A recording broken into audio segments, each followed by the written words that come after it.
Continue your story about Sinatra. My wife and I were getting dressed. I was putting on my tuxedo at the Washington Hilton Hotel about an hour and a half before the show. The phone rang, and there was a member of the committee for the big gala. And they said, Art, would it be possible, would you do the first hour instead of Frank Sinatra? You're kidding. Well, what happened to Frank? He says he got into an argument with the stage director and he's walked off the show. I said, you mean he stiffed the President of the United States and the gala because he got into an argument with a local director? He says, you know Frank, and you know his short fuse, and I did. I've seen Frank do some rather interesting things. He's gone. He says, I know it's asking a lot, but could you do it? I said, well, it's a variety show, isn't it? I'm introducing people. He says, yeah. I said, I've been getting ready for this for 40 years. Of course, I'll be down. We'll do it. Just have the names and give me some information.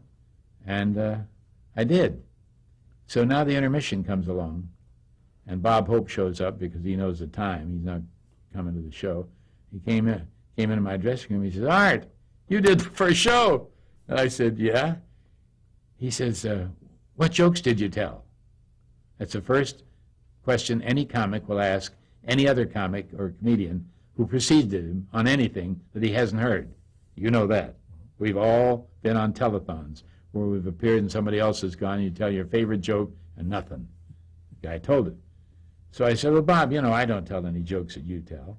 He says, but you tell things about people doing funny things. He says, would you please, now he's showing you what a pro this guy is. Would you do me a favor and come down to my dressing room and go over my cue cards? I said, certainly. I went down. We went over about 175 cue cards, all written down. And there was only one. I asked a kid about something, and he wanted to be an admiral, and so forth. And he says, oh, out goes the joke about the Navy. Just in general, not kids or not the admiral. And I had a great deal of respect for Bob to show not only its experience and knowledge that this can happen to you, but the willingness to ask another performer to go out of his way to come down and do that job. Isn't that interesting? Great. That is great. Yeah, well, those kind of pros are just marvelous, and that you've had the fortune to have had a chance to work with them is great. Back to the people are funny thing. What, in all those years, what would you say was one of the most outrageous stunt that you did? Some of the people are funny stunts, and by the way, our big competitor always, a dear friend, Ralph Edwards, Truth or Consequences. Both shows appeared at about the same time. Both shows were on NBC, and both shows were stunts, plain and simple stunts, never been done before. His were done on the premise, if you don't know the truth, you pay the consequences. Ours was just plain old, people are funny, step up to the microphone, and so. The stunts were elaborate, expensive, and sometimes planned months and months before it happened.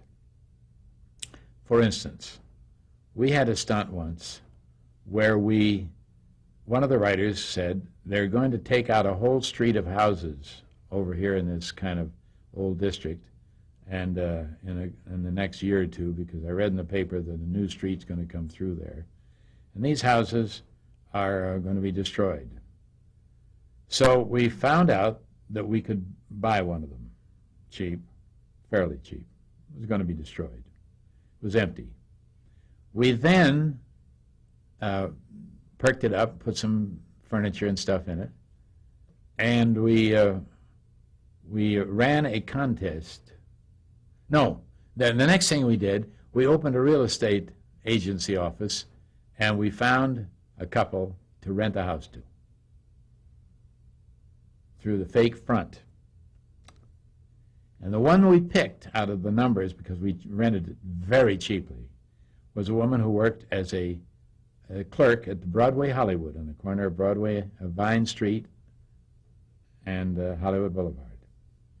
And through my friends at the Hollywood store, Ed Carter, who ran the store, we ran a fake contest, and she won a prize of a weekend trip in San Francisco. So they went on the weekend to San Francisco. While they were gone, we had house movers come in and move the entire house. And by the way, something happened that surprised us. She had a black cat that she left behind, so unknown to us, she asked a neighbor lady to sit in with the cat. And at 5 o'clock in the morning, when they started to move the house, we heard a yowl from the lady wilder than the cat. We got rid of her, of course. Not physically, but we got her out of the picture. Now they came back from San Francisco, and they're met at the airport by a limousine and say, the additional prize is to see Art Linkletter's People Are Funny. Oh, okay, so they come by our theater on Vine Street. We had a theater, Art Linkletter Theater then. So I come out in the audience, I say, people are funny about traveling and going away on trips. You no sooner get away from a house, you get in a plane or you get in wherever you are and you start thinking, gee, did I lock all the doors? Did I turn out all the lights? Has the gas light been turned out? We have a list of 25 things here that you should really do. And I'm just going to see, is there anybody in the theater who has been away on a trip, or who's on a trip right now even? And their hand went up. I knew where they were sitting. I said, well, have that couple right there. Would you come up, please? What's your name? What do you do? Where do you live out here? All right, I said, here's the list of things. We're going to take you out there, and we're going to give you $1,000 for every one of these things that you haven't done. Now they come out there, and we have the cameras waiting. They get out of the cab, and they look. There's no house. They look around the neighborhood. Yeah, it's the neighborhood. They come up closer to be sure there's no house. They're not going to believe their eyes. There's no house, but they walk up to see if it's somehow sunk down. Now they begin to see people are funny. They begin to realize it. And, of course, we whisk them back to the show. And we say, how does it feel to find your house missing? And we got a little laughter out of that stuff. And I say, now, this is the real crux of the thing. That house has been taken, and we've hidden it somewhere. And if you can find it, we're going to give you a year's rent on a new house in San Fernando Valley, a car, mink coat, but you got to find the house. And they said, well, how do you find a house? I said, well, I'll give you a hint. Call the police department, Bureau of Missing Houses. Then during the next 5 weeks, we had them out with bloodhounds. We had them out with detectives. We flew them over the town on helicopters. And on the last day, last week, we had a circus tent, big circus tent erected on a vacant lot next to the theater, right there. It happened to be a vacant lot. And we had Madame Lazanga, fortune teller, big signs. So now they come in, they haven't found the house, and I say, did you notice on the way in any changes in the neighborhood? And they said, well, some kind of a carnival going on next door. I said, that's what we're going to do. Madame Lazanga, the fortune teller, will tell you where your house is if you can convince her. So they went next door. We have cameras in there because in the tent is their house. Now there is a classic example of a complete double, triple, quadruple, double cross. Extraordinary. Being surprised all the way through. And we did other things like that, trips around the world looking for a mysterious man with a black box and other things. But that was the most elaborate and the most successful. Brilliant. Isn't that something? Absolutely brilliant. As a writer yourself, you can see all the possibilities. So we made people funny. They weren't necessarily funny. House Party found people to be funny. House Party, in 61, People Are Funny went off the air. House Party was still going strong. Yeah, about 70. Yeah. Why was Funny canceled? Funny just kind of ran out of gas. Mm-hmm. We had done everything we thought of, and I forget what it was, but the ratings weren't as good as they used to be. Any show, if it stays on long enough, is going to start being ho-hum to some people. That's right. And I was getting older, and some of the young kids might not have liked me as much as their parents did. I don't know. But these shows, I was amazed last night when Seinfeld says that this is the 9th year of Seinfeld, and it's still #1. I don't think of any big comedy show that doesn't start to cave after 5 or 6 or 7 years. Golden Girls. How long did Mary and Bob show? Yeah, Dick's. Vic, it was just 5 years, but 5 they years. went off voluntarily. Yeah. But the truth of the matter is, if you have a comedy show, all your characters who are hyped and tend to be caricatures in some way, every one of their shticks and their reactions are known. You can't do anything. You can't say, oh, watch Mary now, or watch B. Arthur, and you'll see what she's going to say. Isn't that true? Yeah. Seinfeld is a different. Seinfeld is odd because the first 2 or 3 years it was a flop. Yes. It only got successful when people started to discover it. And it doesn't have any storyline. No. As a matter, as he says, it does nothing. Yeah. They have the shortest scenes I've ever seen in any musical, any comedy. Sometimes it's 2 lines, then you and they're at the restaurant. Yeah. But they do things. I must say, a great change in my time and this time is what you can talk about and what you can say. Television has become so sophisticated and so able to handle.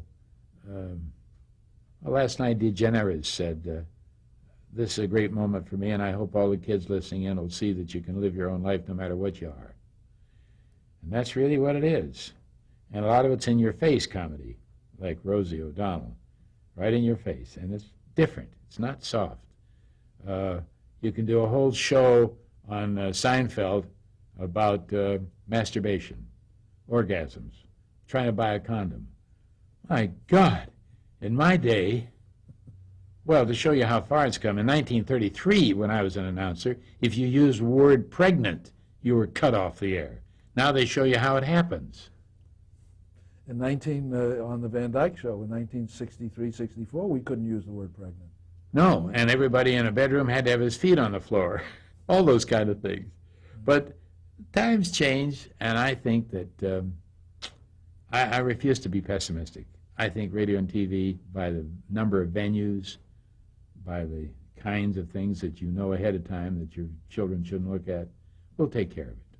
I think so. I don't want censorship. No censorship. You're so right, sir. That's a Baptist preacher's son talking. Yeah, I know, but it's right. Well, you're a smart and good man. Back, there's a lot of other television work you did, you were the MC of a very, very great event in American culture in 1955. I was? Yes, you were. What was that? You were the MC of the opening of Disneyland. Oh, yes. Oh, yes, the opening of Disneyland. That's right. You want to hear the story? Yes, please. Fascinating story. Yeah. Walt and I were old friends. Our families were friends. My son Jack was going with his daughter, and we were, as fathers, we were saying, well, won't that be nice? And nothing happened, but Walt and I had traveled in Europe. We had done the entertainment at the Winter Olympics at Squaw Valley, and we brought up stars, and I emceed the shows. Very funny. And when it first happened, all the tables were different nationalities because the athletes clung together, the Russians and the French and the Germans and so forth, and they had interpreters. And you'd get up to tell a joke, and they'd all laugh at a different time because the languages had different lengths. You'd tell a joke, the French, the Germans, the Swedish, and finally the English, of course. But he asked me if I would be MC. It was live, 2 hours. No tape in those days, no rehearsal, jumping all over the fairgrounds and doing the thing.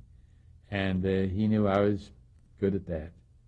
And so he wanted me to do it. And then he said, Art, we have a difficult moment here. He says, we're good friends. And he says, and I've got to negotiate with you a price. Why don't you have an agent like every other normal star in Hollywood? And I said, because I like to do my own deals. Well, he said, I'm not playing poor boy, but you know, because you've been with me, we've had cost overruns, we've had strikes, we've had problems financing, I've had to mortgage part of the studio. I said, it's a sad story, but don't tell me anymore because you don't need any of those arguments with me.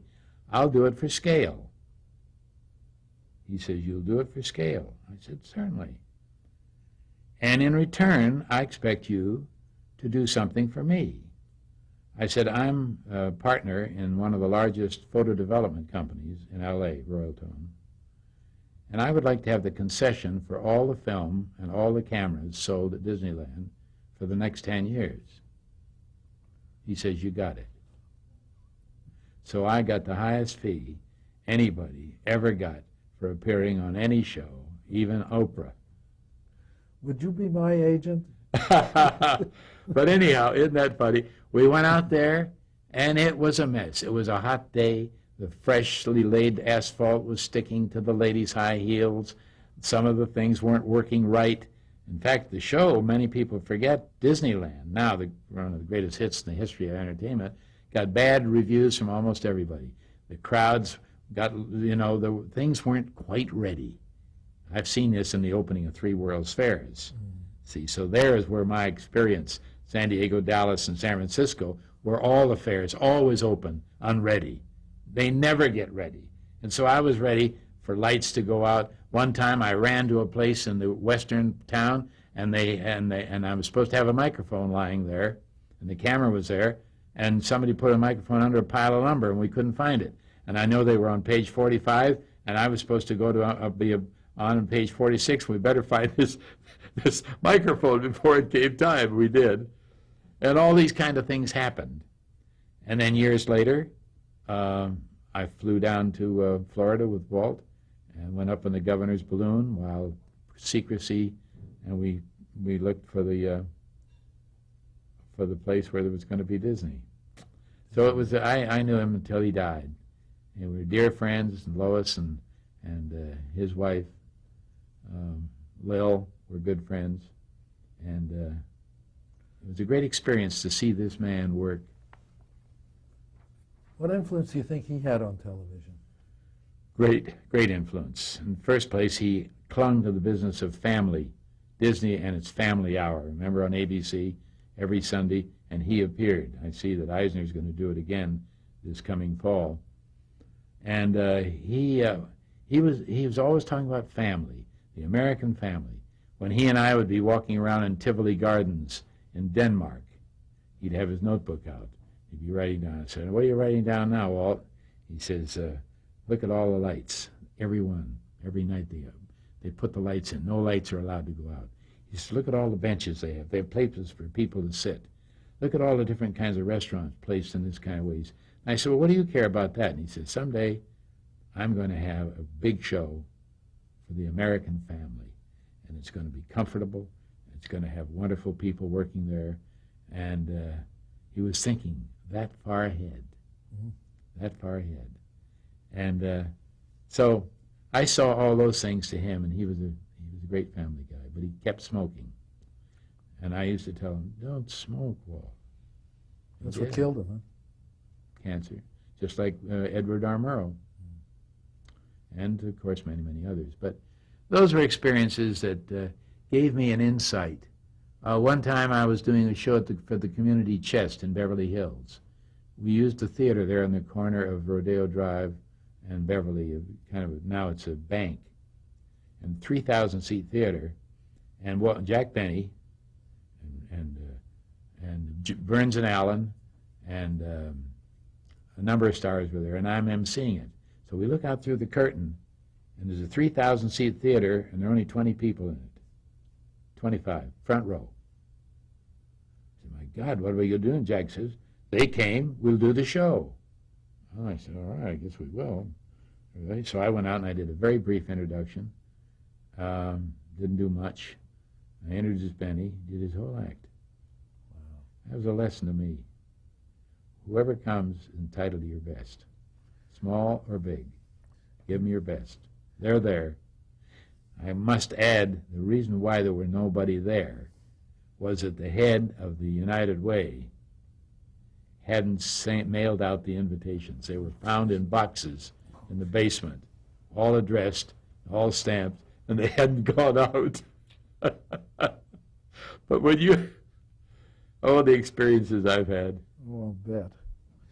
In 1955, you mentioned Ed Murrow. And there was a show that was in some way similar to a show that he did. Person to person? Yeah. Your show was called Inside Beverly Hills. Inside Beverly Hills. What was that? That was that was a show, that was a special that John Goodell and I put together.